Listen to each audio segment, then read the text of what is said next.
గన్నవరం మాజీ ఎమ్మెల్యే వల్లభనేని వంశీపై మాజీ MLC TDP senior నేత బుద్ధ వెంకన్న సెటైర్లు వేశారు. అధికారం ఉన్నప్పుడు పిచ్చి కూతలు కూసిన వంశీ ఇప్పుడు అధికారం లేకపోయేసరికి పారిపోయాడని ఎద్దేవా చేశారు.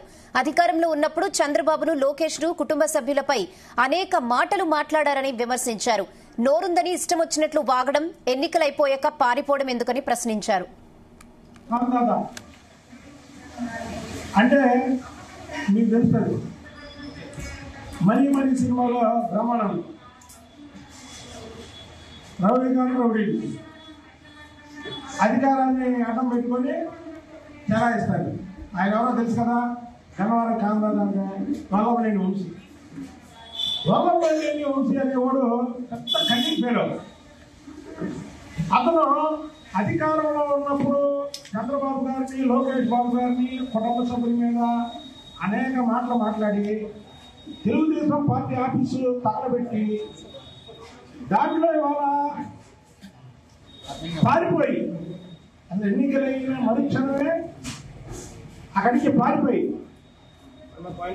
నోరుందని ఇష్టం వచ్చినట్టు ఆగడం ఎందుకు, ఎన్నికలైపోగానే పారిపోవడం ఎందుకు, ఎంత అందుకనే కాపురాదా అంటే నేను మీడియాలో చూసా.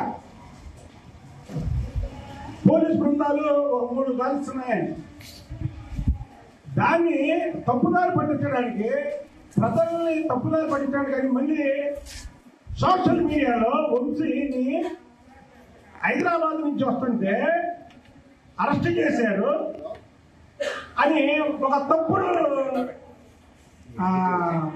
ఏమంటారు ప్రచారం. పారిపోయి ఎక్కడో దాక్కున్నాడు, ఇల్లుకి బొక్కలో దూరిపోయి మళ్ళీ ప్రజల్ని తప్పుదారి పట్టించడానికి. వంశీ, నువ్వు చెట్టు పేరు చెప్పి కాయలు అమ్ముకునేవాడివి. నేను పరిటాల రవి సన్నిహితుడిని, లేదా పరిటాల రవి అనుచరుడిని అని ప్రకల్పాలు పడిన వాడివి నువ్వు. ఆ పరిటాల రవి గారి మీద గౌరవంతో ఈ కొంతమంది సరే సహకారులుగానో లేకపోతే మిత్రులుగానో ఉన్నారు. నువ్వు ఆఖరికి పరిటాల రవి గారి ఆస్తులు కూడా దోచావు.